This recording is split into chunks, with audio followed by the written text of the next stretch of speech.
Well, someday I'm going to join the gym and take more exercise. Someday I'm going to read that book that everyone is talking about. You know the one. Someday I'm going to get David to clear out all that stuff that's piled up in our garage. Someday. I wonder, do you have a list of personal things you always plan to do, but somehow, someday, never seems to come around? And that just doesn't happen in our personal lives, does it? It happens in the different ministries that God has called us to exercise. Someday, I really must set aside more regular time to read my Bible and to pray. Hands up. Be truthful. Someday I'm going to meet with the next door parish and talk about how we can work together to engage with that secondary school that serves both our parishes. Someday I ought to think about how can we support all those lonely widows and widowers for whom we've conducted so many funerals. Someday. And of course the trouble is that someday never comes, does it? Because there's always something else that's needing our attention. Something pressing, something more important. And so we put off someday, don't we? Until another day. And of course that never comes. And then suddenly, if the gloomy forecasts in the media are to be believed, we as a church are running out of days. We're told that numbers attending our Sunday services across the Church of England are in free fall. We're told that finances are getting tighter, that clergy numbers are decreasing rapidly as the bulge in number of clergy retiring approaches. And we're faced, aren't we, with challenges that would appear to affect our total existence, the existence of the church. And yet, as we have seen so powerfully this morning, in churches across our diocese, this is far from the whole picture. We've heard some great stories, haven't we, about the connections that churches and individuals are making with God, with others, and with the communities that we're a part of and which we seek to serve. And I guess that all of us gathered here today have some good news stories to tell of how God has been at work in us and through us, and sometimes, as we know, even in spite of us.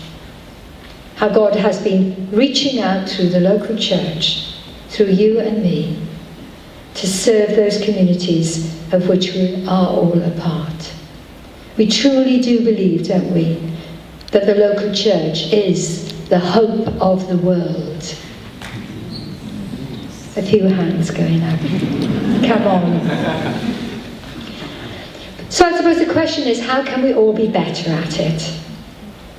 How can our vision of connecting with God, connecting with one another, and connecting with our communities be so embedded into the DNA of who we are that we can tell the Jesus story in a way that connects with others? That we can show by our lives and by the life of our churches really what it means to follow Christ. That we can become a life-changing movement that not only connects with our communities, but serves them in life-changing ways. It's a fantastic vision, isn't it? It is a vision, as we heard from Emma this morning, of revival. But if we're going to turn that vision into a reality, then it requires all of us, individually, as churches and as a diocese, to think and pray carefully about what those priorities will look like in our context. How can we fulfill that vision? Because I believe that the things we choose to prioritize will be those things that absorb our enthusiasm, our energy, and our resources. Our priorities will be the keys to making things happen. And as a bishop staff team, as a diocesan team, we have consulted, we've prayed, we've discerned, and we believe that our priorities should be the 3 key challenges that we face as a diocese. And of course, the first one of those is, how do we get better at making disciples? At calling people to a more radical relationship with Jesus, so that the whole of their lives are shaped and influenced by their faith. So that what's under the buttons, as we heard this morning, is a heart that beats for Jesus 24/7, and not just at 10 o'clock on a Sunday morning. And then secondly, how do we grow the sort of leaders, both lay and ordained, who can make a difference? Because we believe leaders can make a difference, don't we? We know that when a leader gets better, everyone gets better. And we do need to get better. We do need to get better at connecting with the post-Christian context in which we find ourselves. We know, don't we, that the only ship that doesn't need a captain is the one that's anchored in the harbour. We need to identify those people who have the potential to be wise and godly leaders. And we need to invest more in support and training for all of those whom God has called and is calling into leadership, so that the ship that is the church can move more confidently into the choppy waters of life today. So making disciples, growing leaders, our third priority. We need to get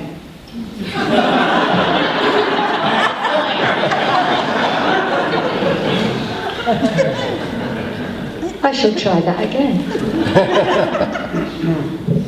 Thank you, rescuer. He's got a good name, this guy. Jack Bishop.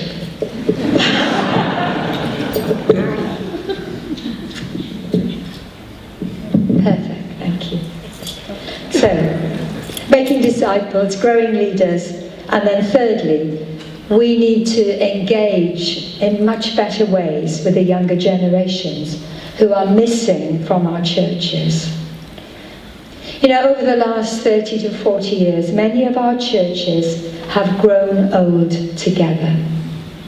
We have not been good generally at discipling children into adulthood. And whilst our church schools have done much to pass on the baton of faith, many of our churches lack the confidence and the resources to do the same. We need to be committed, totally committed, to reconnecting with the under 40s. God doesn't have any grandchildren. It is the responsibility of all Christians in all churches to seek out and to nurture the sort of relationships with young people that will help them discover their place as children of God. Making disciples, growing leaders, engaging with younger generations. These priorities should excite us. And I know from travelling across the diocese, meeting many of you in your parishes and in your schools, that these are your priorities too. When I ask you what are the challenges that you face, These are the things that you come up with. God has already placed those priorities in your hearts and on your minds. Someone once said that the difference between a dream and a reality is a deadline. Now, I think I'd add something to that. I would say that the difference between the dream of Sunday and the reality of doing it today is intentionality. When we are intentional about the priorities that God lays on our hearts, then dreams can become a reality. It happened to me in the ministry that I was called to, and I'm sure it will have happened in yours. But it can't stop there. We've got to get better at those things, those priorities that we're going to be intentional about. And all of this starts really by looking at where we are now. Where are the gaps that we haven't yet filled? Where are we not living out those priorities in the life of our church? So we're going to take now 10 minutes. And what I'd like you to do is to split into groups of 3.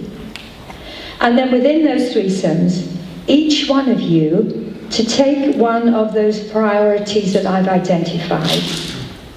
And then think for a moment and then share with each other how your church needs to be intentional about making that priority a reality. And I don't know about you, but whenever I break into a small group with someone, 2, 3, 4, I suppose because I'm the introverted one, I never end up saying anything, because the extroverts have used the whole 10 minutes, haven't they? So what I really would like you to do is to be quite rigorous about this and make sure that each one of those 3 has the opportunity to talk. And who knows, if there's some time at the end left, then perhaps the others in the group can reflect back something that they may be doing in their churches to meet that priority, to be making it a reality. So let's take 10 minutes or so now to do that, and then I'll draw us all together again.